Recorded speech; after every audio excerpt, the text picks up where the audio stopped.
사업 발굴을 위한 미래 예측에 대해서 내용을 설명드리도록 하겠습니다. 본 내용에서는 신사업에 대한 정의와 또 신사업이 어떤 특징을 가지고 있는지, 그리고 우리가 신사업을 하려고 하는 그런 목적들은 어디에 있는지에 대해서 알아보도록 하겠고요. 또 우리가 신사업 발굴을 성공시키기 위해서는 미래 예측이라고 하는 그런 과정이 필요하게 됩니다. 따라서 우리가 미래 예측을 어떤 프로세스에 의해서 진행하게 되고, 또 이러한 미래 예측 시나리오는 어떤 방법을 통해서 우리가 시나리오를 만들어 가야 되는지, 미래 예측 시나리오를 개발할 때 있어서 고려해야 될 그런 요소들은 어떤 요소들이 있는지에 대해서 하나하나 알아보는 그런 시간을 갖도록 하겠습니다. 사업 발굴을 위한 미래 예측에 대해서 정리를 하도록 하죠. 먼저 신사업이라고 하는 것에 대해서 내용 정리를 해보도록 하겠습니다. 기본적으로 신사업의 사전적 의미는 기업에게 새로운 사업을 추진하는 것을 의미하는 것으로서, 여기서 새로운 사업에 대한 정확한 정의가 되어져 있지 않기 때문에 연구자마다 여러 가지 다른 해석들로가 정의를 내리고 있는 그런 상황입니다. 엔소프트는 신사업에 대해서 다음과 같이 정의를 하였는데요. 제품과 시장을 기존과 신규로 이렇게 먼저 구분을 하고, 기존 제품을 기존 시장에 진출시키는 것, 이거를 근본적으로 시장 침투다라고 이렇게 정의를 내렸고요.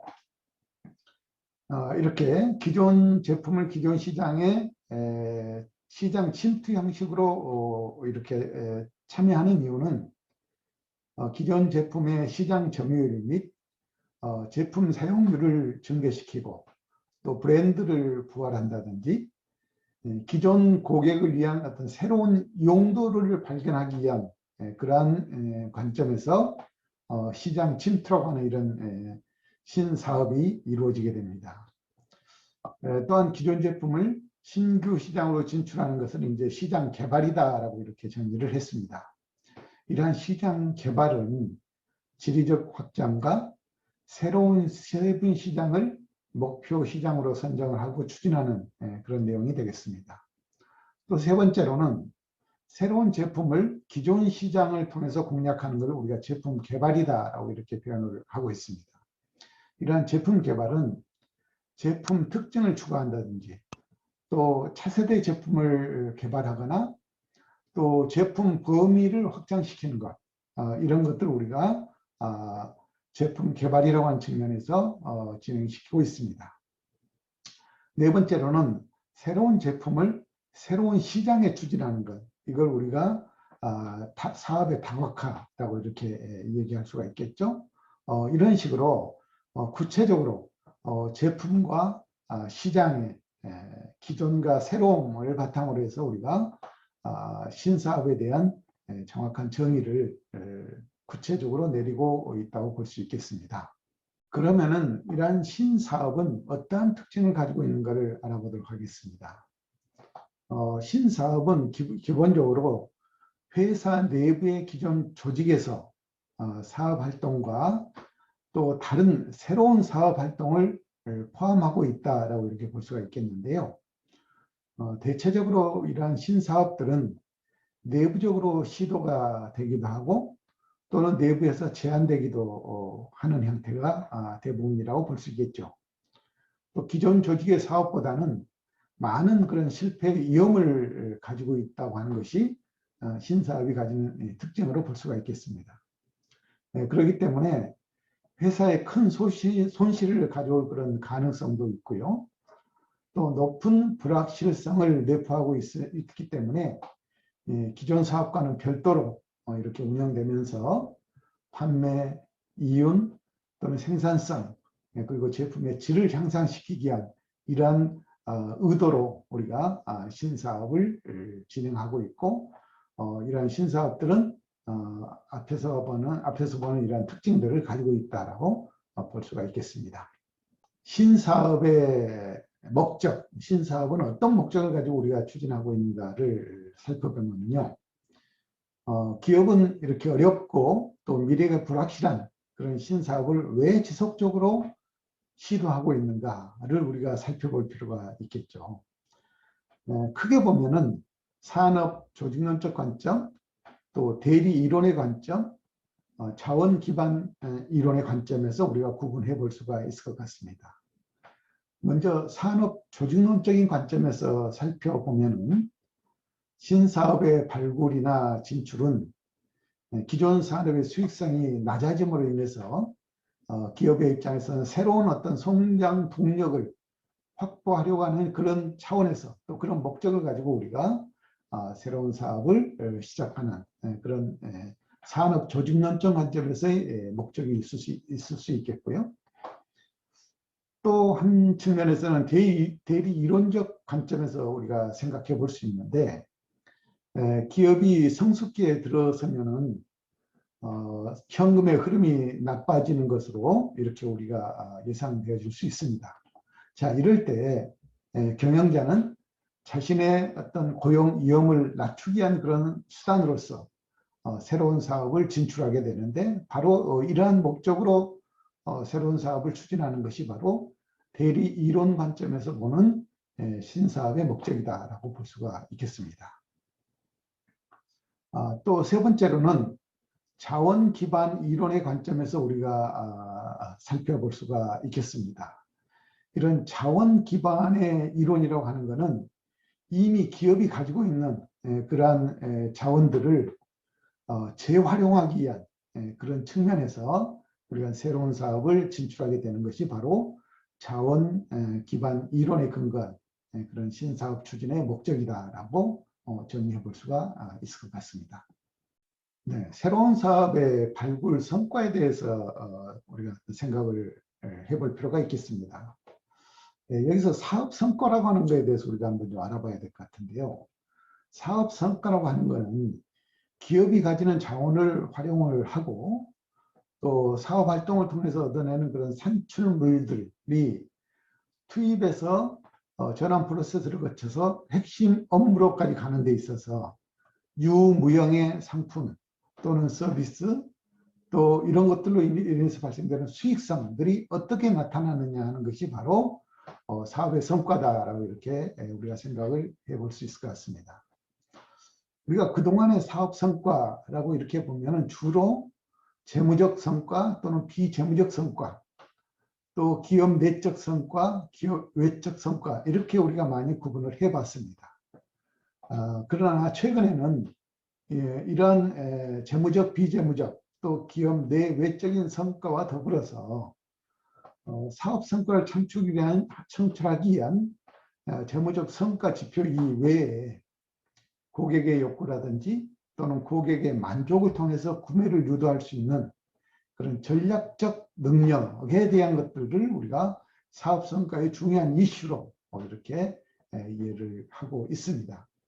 자, 그러한 관점에서 우리가 성과 지표, 즉 KPI라고 보통 이렇게 하죠. 성과 지표를 우리가 한번 몇 가지 관점에서 생각해 볼 수가 있을 것 같은데요.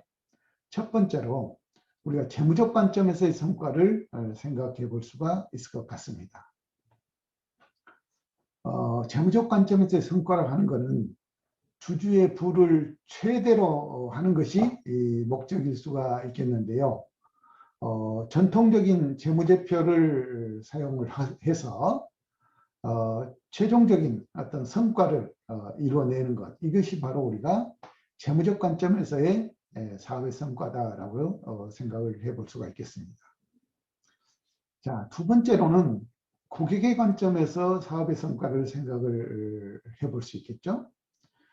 고객의 관점에서의 사업의 성과라고 하는 것은 고객 만족 성과를 측정하고 또 재무적 성과를 위해서 고객 만족이 필수적이기 때문에 그러한 관점에서 고객의 만족도 조사를 우리가 많이 하고 있죠. 또 얼마나 고객을 확보하고 있느냐는 고객 확보율, 얼마나 또 고객을 이탈을 방지하면서 유지하느냐 하는 그런 고객 유지율, 반복 구매율, 이런 것들이 고객의 관점에서의 어떤 사업의 성과다라고 우리가 볼 수가 있을 것 같습니다. 내부 프로세스 관점에서의 사업의 성과를 우리가 생각을 해보면요.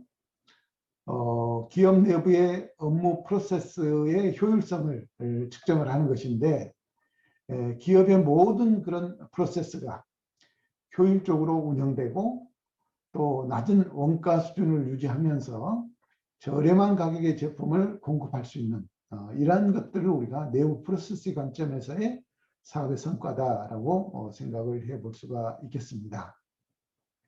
자, 여기에는 작업률이라든지 또는 생산의 수율이라든지 또 납기, 생산 처리 시간, 재고 회전율 이런 것들이 바로 측정 지표로 사용된다라고 볼 수가 있겠습니다. 학습과 성장의 관점에서의 사업 성과를 우리가 생각해 볼 수 있겠습니다. 기술이나 제품의 혁신적인 발전을 추구하는 그런 정도를 우리가 측정을 함으로 인해서 학습과 성장의 관점에서의 성과를 우리가 측정을 해볼 수가 있는데요. 주로 기업의 성공 요소라든지 프로세스와 제품과의 관계에 있어서의 상관관계라든지 또는 새로운 발전을 추진하는 정도 이런 것들이 바로 학습과 성장의 관점에서의 기업의 성과라고 생각해 볼 수가 있겠죠. 우리가 미래 예측에 대해서 알아보고 있습니다. 기본적으로 우리가 미래 예측은 왜 필요한지, 왜 우리가 미래 예측에 대해서 연구를 해야 되는 것인지에 대해서 정리를 해보겠습니다. 갈수록 빠르게 변화하는 그런 시대에 살고 있는 지금 미래에 대한 준비는 곧 우리의 지속적인 삶의 안정에 있어서 더욱더 중요해지게 되었다고 하는 것입니다. 최근에 들어서 미래에 대한 그런 연구 결과물들을 다양하게 우리가 찾아볼 수가 있는데요. 최근에 들어서는 경제의 어떤 급격한 그런 환경 변화에 따라서 기업의 경영 또한 급변하고 있습니다. 이렇기 때문에 미래에 대해서 정확히 예측을 하고 빠르게 변화하는 그런 기업만이 살아남을 수 있다라고 볼 수가 있겠습니다. 불과 몇 년 전에는 글로벌 최고 기업이었던 그런 기업들도 한순간의 변화를 감지하지 못하고 과거의 성공 모델에 타성적으로 이렇게 젖어 있다가 한순간에 몰락하는 그런 기업들을 우리 주변에서 심심찮게 볼 수가 있습니다. 예를 들면은 노키아 같은 기업의 경우에는 스마트폰의 변화에 그렇게 미래 예측을 제대로 하지 못함으로 인해서 뒤늦게 준비를 하고 시장의 존재를 찾다 보니까 이미 애플이나 삼성과 같은 이런 미래를 예측하고 발빠르게 시장을 대응하면서 움직였던 이런 기업들에게 시장을 내주고 결국은 아주 어려운 그런 처지로 몰락하는 이런 것들을 우리가 보면서 미래 예측의 중요성이라고 하는 것이 얼마나 중요한 문제고 기업의 성장과 안정된 삶에 있어서 얼마나 크게 작용하고 있는지를 우리가 볼 수가 있다고 보겠습니다. 미래예측 연구의 프로세스를 우리가 크게 네 가지 정도로 우리가 정리를 해볼 수가 있겠습니다. 세계 각국은 기존의 기술적 우위 유지는 물론이고 향후 지속적인 성장을 위해서 핵심 기술 과제를 선정을 하고 연구에 전력을 하고 있습니다. 자, 이러한 것들은 미래사회 전망에 근간한 그런 과학기술 예측을 통해서 국가의 장기 연구개발 전략을 바탕으로 움직이고 있다고 볼 수가 있겠는데요. 자, 그런 관점에서 미래예측 연구를 위해서는 다음과 같은 프로세스가 필요하다고 볼 수가 있는 것입니다. 기본적으로 우리가 트렌드 분석을 통해서 이런 트렌드 분석 결과를 바탕으로 해서 시나리오를 만들고 그런 시나리오를 통해서 유망한 서비스를 창출해내고 이러한 서비스들을 전략과 기술을 바탕으로 해서 전개시키는 게 바로 기본적으로 우리가 사업을 진행해 나가는 기본 개념이다라고 이렇게 볼 수가 있겠습니다. 자, 그렇다고 그러면은 트렌드 분석이라고 하는 것은 미래 사회의 거시적 모습이나 또는 사회의 라이프 스타일을 규명을 하고 각 트렌드별로 핵심 요인들을 찾아내는 것이 중요한 그런 연구 내용이다라고 볼 수 있겠습니다. 이러한 트렌드 분석을 하기 위해서는 환경 분석을 한다든지 또는 전문가들의 회의를 통한다든지 또는 문헌 연구를 통해서 우리가 연구를 진행할 수 있겠습니다. 시나리오 도출이라고 하는 과정은 미래의 사회상과 고객의 니즈를 결합을 하고 시나리오를 구성하는 것을 우리가 시나리오 도출이다라고 이렇게 볼 수가 있겠는데요. 이 시나리오 도출을 하기 위해서는 키 팩트를 분석을 하고 브레인스토밍을 통해서 여러 가지 구체적인 그런 시나리오를 비즈니스 모델로 만드는 그런 과정을 우리가 시나리오 도출이다라고 볼 수 있겠습니다. 세 번째로 유망 서비스의 도출은 전문가나 서적 등을 통해서 서비스 풀을 구성하고 서비스 실현의 가능성과 또 평가를 통한 그런 유망 서비스를 만들어내는 것, 찾아내는 것이 바로 유망 서비스 도출 과정의 핵심이 되겠습니다. 이러한 유망 서비스를 도출하기 위해서는 기존 문헌이나 또 기사들을 참고를 하고 전문가 회의를 통한다든지 브레인스토밍을 통한 그 연구 방법들을 통해서 우리가 유망 서비스들을 창출해낼 수가 있겠습니다. 전략 기술 도출의 과정은 서비스 구현을 위한 그런 기술의 풀을 구성을 하고 또 기술 수준, 경쟁 강도에 따른 기업 전략 기술을 선정하는 것인데요. 기존 문헌이라든지 전문가 회의를 통해서 우리가 이런 전략 기술을 도출을 할 수가 있겠습니다. 미래 즉 연구 프로세스를 좀 더 구체적으로 하나하나 조금 살펴보면요. 첫 번째 트렌드 분석에 대해서 살펴보도록 하겠습니다. 미래의 모습을 전망하기 위해서는 우선 기업의 거시적이며 장기적으로 영향을 미칠 변화들인 그런 메가 트렌드를 도출하는데 이를 위해서는 사회, 기술, 경제, 환경, 또 정치적인 그런 관점의 변화들을 분석을 하는 스팁 분석 기법들을 적용을 해서 이런 변화들을 우리가 찾아볼 수가 있겠습니다. 또한 메가 트렌드를 기반으로 고객의 사회, 라이프 스타일의 변화하는 모습들을 나타내는 그런 마이크로 트렌드를 도출하게 되고 이를 통해서 고객의 일상의 중요한 부분을 차지하는 그런 일이나 교육이나 또 이동, 가정, 소비, 가치관, 여가생활 이런 어떤 변화들에 대해서 우리가 전망을 해볼 수가 있겠습니다. 이와 같은 트렌드 분석은 문헌 자료라든지 또는 데이터베이스라든지 전문 인력의 자문들을 통한 다양한 활동을 통해서 정보를 종합하고 고객의 환경을 구축할 수가 있게 되겠습니다. 시나리오 도출에 대해서 알아보도록 하겠습니다. 트렌드 분석을 통해서 도출된 그런 거시적 관점과 또 고객의 사회, 라이프 스타일의 핵심 요인을 파악하였다면 시나리오를 논리적으로 또 일관성 있게 작성하는데 필수 단계인 그런 요인 간의 연관성을 분석하는 작업이 필요하게 됩니다.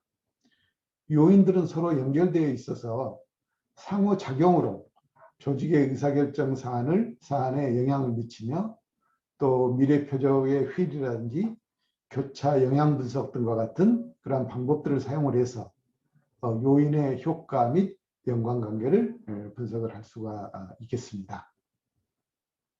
유망 서비스 도출은 이미 개발된 시나리오의 중요한 내용들을 토대로 전문가나 연구진들이 협력해서 고려해 볼 만한 그런 잠재적 기회들을 선정을 하게 됩니다.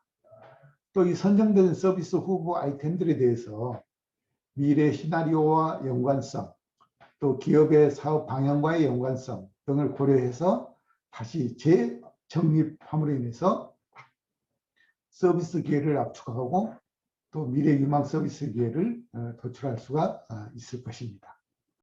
미래 기술 탐색 선정에 있어서는 미래 유망 서비스의 속성 분석, 또 별도의 탐색을 통한 최신 기술의 동향을 도출을 하고 이를 선별을 해서 미래 기술의 풀로 구성하는 것이죠.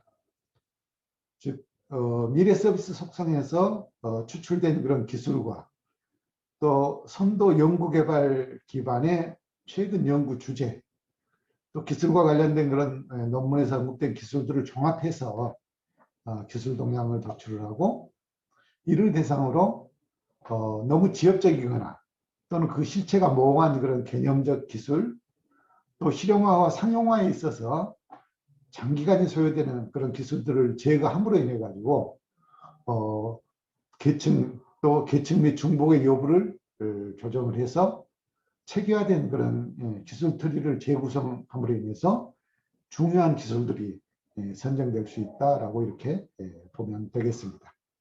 미래 예측 시나리오에 대해서 알아볼까요? 미래 예측 시나리오란 무언가 미래를 결정하기 위해서 미래에 나타날 여러 가지 상황들이 어떻게 펼쳐질지를 알게 해주는 그런 방법으로 현재에서 미래 시점까지의 경로를 서술하는 그런 이야기 또는 이미지, 지도 등으로 나타내는 그런 방법들을 우리가 미래 예측 시나리오다라고 이렇게 얘기할 수 있겠습니다. 이것은 단순한 예측이 아니라 미래의 불확실성을 적극적으로 해소하여 원하는 미래상을 명확히 하고 체계적으로 계획 수립에 결정적인 도움을 주기 위해서 시도하는 그런 노력이다라고 우리가 볼 수가 있겠죠. 미래 예측 시나리오 기법은 델파이 기법과 마찬가지로 미국의 랜드 연구소에서 1950년대에 연구되고 개발되었던 그런 기법이다라고 볼 수가 있겠습니다. 이러한 미래 예측 시나리오 기법은 매우 복잡하고 급변하는 그런 불확성 시대에 비선형적이고 불연속적인 그런 변화에 대해서 창의적인 발상을 유도함으로써 발생 가능한 그런 다수의 대안적 미래를 가정을 하고 선택의 폭을 확장하는 그러한 기법이다라고 볼 수가 있습니다. 또 불확실성을 예측을 하고 관리함으로 인해서 위험의 발생을 사전에 최소화할 뿐 아니라 또 발생한 이후에 복구 비용을 최소화하도록 시스템 차원에서 전략적으로 접근할 때도 바로 이러한 기법들이 크게 도움이 된다라고 볼 수가 있겠습니다. 그러면은 미래적 시나리오는 어떤 특징을 가지고 있는지를 정리를 해 보겠습니다. 미래적 시나리오 기법은 발생 가능한 여러한 상황들을 제시를 하면서 한 상황만을 염두에 두고 전략을 적용하는 것이 아니고 위험성을 줄일 수 있는 여러 가지 전략들을 동시에 전개시키면서 불확실성에 따른 여러 가지 위험을 줄여주는 그런 역할이 바로 미래 예측 시나리오가 가진 특징이다라고 볼 수가 있겠습니다. 그렇기 때문에 매우 추상적인 수준의 견해를 압축적으로 표현을 해야 되고 또 가까운 장래에 대한 의미를 포함하면서 정책 결정에 중요한 그런 요인 분석을 제공해 줄 수 있어야 된다라고 볼 수가 있겠죠. 그래서 우리가 미래 예측 시나리오를 개발하는 데 있어서는 기본적으로 한 5가지의 중요한 요소들이 필요하다라고 볼 수가 있는데요. 우리가 미래 예측 시나리오를 개발하기 위해서는 다수의 의견이 필요하고 또 가능한 한 정량적인 그런 측정이 가능할 수 있게끔 해줘야 되겠고 무엇보다도 객관성이 담보가 돼야 된다는 것입니다. 그리고 일정 부분에 있어서는 추상성을 배제할 수 있어야 되고 또 가까운 미래에 얼마나 중요한 그런 내용으로 다가올 건지에 대한 의미 정리가 반드시 있어야 된다라고 볼 수가 있겠습니다. 우리가 미래 예측 시나리오에서 다수의 견해라고 하는 것은 미래에 대한 한 가지 이상의 견해를 포함을 하면서 좋은 시나리오라고 하는 것은 많은 의견들, 다양한 의견들이 나오면서 거기에 따른 논리를 개발하고 전개시키는 것이 바로 좋은 시나리오다라고 보는데 바로 이런 것들이 다수의 의견과 일치하는 그런 내용이다라고 생각해 볼 수 있겠습니다. 또 정량적인 변화를 우리가 감지할 수 있어야 된다고 했죠. 사회적 가치라든지 기술의 변화 등 정량적인 그런 동인을 분석을 할 수 있어야 되겠고요. 또 객관성과 관련해서는 희망하는 미래가 아닌 발생 가능한 또 발생할 수 있는 그런 객관적인 의미나 사실을 얘기를 해야 된다는 것입니다. 또 시나리오가 구체적이고 서술을 제공하지 않기 때문에 당연히 다분히 추상성을 내포하고 있다는 것을 우리가 의미할 수 있겠고요.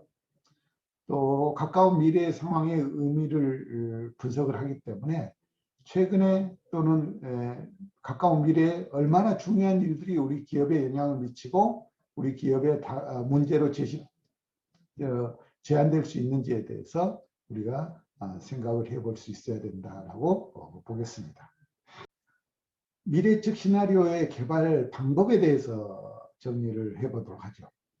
미래적 시나리오 기법은 직관적 논리를 바탕으로 진행이 됩니다. 정치, 경제, 사회, 문화는 물론이고 또 기술과 자원 같은 그런 다양한 환경 요인을 고려해서 시나리오가 작성이 되게 됩니다. 더욱이 조직 외부의 요인은 물론이고 조직 내부의 변수를 고려를 해야 된다는 것이죠. 측정이 가능한 그런 양적 자료도 있지만은 또 측정하기 어려운 그런 질적 자료도 변수로 작용을 하고 있다라고 볼 수가 있겠습니다. 그렇기 때문에 다음과 같은 몇 가지 단계나 절차를 거쳐서 우리가 미래적 시나리오를 연구하게 되는데 크게 우리가 한 8단계 정도를 생각을 해볼 수가 있겠습니다. 첫 번째 단계로는 전략적 관심사에 대해서 검토나 분석이 필요하겠고 이를 바탕으로 주요 결정 요인에 대해서 명확하게 할 필요가 있다는 것이죠.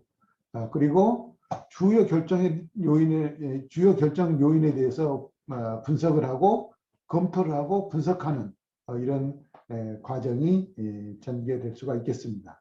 그리고 다섯 번째로는 시나리오 논리의 정의를 우리가 정리하겠고 그를 바탕으로 시나리오가 작성이 되고 주요 결정 요인들에 대한 의미를 분석하면서 마지막으로 시나리오의 점검과 평가가 이루어지게 됩니다.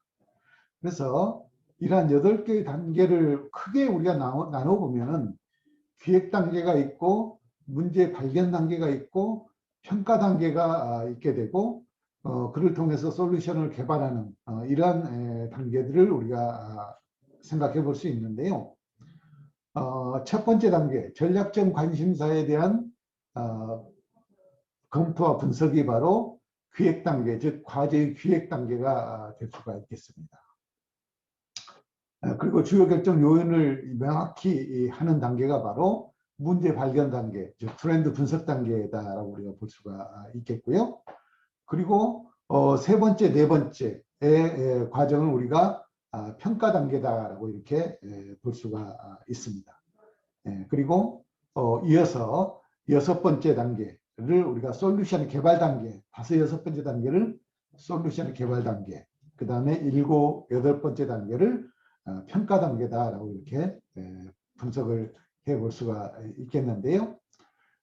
각 단계의 특징에 대해서 하나하나 정리를 해보도록 하겠습니다. 첫 번째, 기획 단계로서 과제의 기획이 되겠는데요. 이 기획 단계는 회담 과제에 대한 목적이나 또 과정, 방법, 또 예상 결과물 등을 결정하는 그런 단계라고 볼 수 있습니다. 사전 리서치를 통해서 연구가서를 확립하고 데스크 리서치나 또 관련 부서의 소통을 원활하게 함으로 인해서 기획서를 작성하는 단계가 바로 이 첫 번째 기획 단계다라고 볼 수가 있을 것 같습니다. 그리고 두 번째로 문제 발견 단계가 되겠는데요. 이 문제 발견 단계는 크게 두 가지로 우리가 생각을 해볼 수가 있겠죠. 트렌드 분석이라고 하는 그런 과정을 생각해 볼 수가 있겠고 이 트렌드 분석을 통해서 나타나는 여러 가지 문제점들을 가지고 핵심 요인을 파악하는 그런 과정이라고 볼 수가 있겠습니다. 트렌드 분석 단계는 미래 예상되는 외부의 환경적 변화를 분석을 하고 기업 내부의 자원이나 변수들을 분석을 통해서 문제를 발견하는 그런 단계가 바로 트렌드 분석 단계다라고 보면 되겠습니다. 주로 환경 스캐닝, 이슈 서베이, SWOT 분석 등이 바로 이러한 단계에서 우리가 활용해 볼 수 있는 그런 연구 방법론들이다라고 볼 수 있습니다. 트렌드 분석을 통해서 핵심 요인을 파악하는 그런 단계가 되겠습니다. 미래 기업 경영에 있어서 가장 영향력 있는 그런 요인들을 수집을 명확하게 정의하는 그런 과정이다라고 보면 되겠습니다. 의사결정 시안에 대한 어떤 영향을 미치는지, 또 서로 연결되고 있는 상호작용에 대한 내용의 분석 및 평가가 이루어질 수 있겠습니다. 여러 요인 중에서 가장 큰 요인으로 우리가 고객을 둘 수가 있는데요. 이러한 고객들의 관점에서 고객의 가치를 정의를 하고 또 여러 가지 시나리오를 구조를 형성하는 이런 과정이 바로 핵심 요인 파악 단계의 과정이다라고 보면 되겠습니다. 주로 이 과정에서 우리가 많이 쓰고 있는 그런 방법들이 보면은 전문가의 패널, 또 델파이 분석, 추세 연장 접근, 또 시뮬레이션 분석 등의 방법론을 통해서 우리가 이 과정에서 여러 가지 활용할 수 있는 그런 툴들을 생각해 볼 수 있겠죠. 솔루션 개발 단계에 대해서 알아보도록 하겠습니다. 솔루션 개발 단계는 우리가 시나리오 논리를 정의하고 시나리오를 개발하는 그러한 내용들이 전개되는 그런 단계다라고 볼 수 있겠는데요. 시나리오 논리의 정의 단계는 해당 기업의 미래 경영을 위한 그런 시나리오의 논리를 설계하고 내용을 작성하는 그런 단계입니다. 발굴된 컨셉들은 기업의 연구 개발에 있어서 비즈니스적인 그런 가치가 있는 것인지, 또 어느 시점을 목표로 하는지, 또 양산과 연계 정책은 어떻게 할 것인지 등을 결정을 하게 되는 내용입니다. 주로 창조적 워크숍, 또 브레인스토밍, 시나리오 작성 등의 방법을 우리가 활용해 볼 수 있을 것입니다. 자, 이 과정을 통해서 우리가 이제 시나리오를 개발하게 되는데요. 이 시나리오 개발 과정은 새롭게 정의된 그런 시나리오 논리에 의해서 시각화하는 그런 과정이다라고 보면 되겠습니다. 컨셉들을 줄거리를 가진 이야기를 만드는 시놉시스나 또 이를 시각적으로 이해시키기 위한 그런 이미지를 만드는 스토리보드 이런 것들을 봐도 우리가 시나리오를 개발하는 하나의 방법이다라고 볼 수 있습니다. 이 평가는 미래 측 시나리오 결과물에 대해서 외부 미래 예상 고객들로부터 결과물의 가치 또 수용성을 평가를 받고 내부 의사결정자들의 최종 검수 과정을 통해서 향후 추진될 그러한 신사업과 또 개발된 그런 신상품에 대한 전략적인 합의가 이루어지는 그런 단계다라고 볼 수가 있습니다. 우리가 미래적 시나리오를 개발할 때 고려해야 될 5가지 요소에 대한 내용을 정리를 해보려고 합니다. 기본적으로 우리가 필요한 고려해야 될 요소로서는 연구개발의 자원, 또 미래 목표 시점, 그리고 고객의 가치, 비즈니스의 가치, 생산성, 자 이러한 요소들이 우리가 기본적으로 고려해야 될 그런 요소다라고 볼 수가 있겠습니다. 5가지 요소들을 구체적으로 하나씩 좀 정리를 해보면요. 연구개발 자원의 경우에는 해당 회사가 제품 생산 개발이 아닌 연구개발에 투입할 수 있는 그런 자원의 총합을 우리가 연구개발의 자원이다라고 정리를 할 수가 있을 것 같고요. 미래 목표 시점이라고 하는 것은 미래 연구개발 결과물이 미래 고객에게 제공되는 그런 목표 시점을 우리가 얘기하는데요. 이 목표 시점은 주로 단기, 중기, 장기로 이렇게 우리가 나눠볼 수가 있겠죠. 그래서 보통 우리가 단기라 그러면 1년에서 한 3년 내외를 얘기를 하는 것이고, 중기라고 그러면 한 4에서 6년 정도, 장기라고 하면 7년에서 10년 내외를 우리가 보통 얘기합니다. 그리고 10년 이상의 어떤 그런 목표를 가지고 우리가 미래 목표 시점을 잡는다 그러면 바로 이런 것들은 최장기다라고 이렇게 표현을 할 수가 있겠습니다.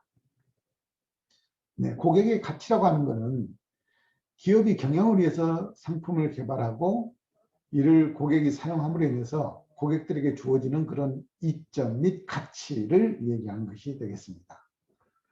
비즈니스 가치라고 하는 것은 기업이 경영하는 그런 사업과 개발하는 상품이 기업 경영 유지를 위해서 어떻게 사용되고 수익으로서 창출되느냐 하는 것을 얘기할 수가 있겠습니다. 생산성이라고 하는 것은 선행된 연구 결과물이 개발을 통해서 실제 상품으로 양산될 수 있느냐 하는 것을 보는 그런 관점이라고 볼 수가 있겠습니다.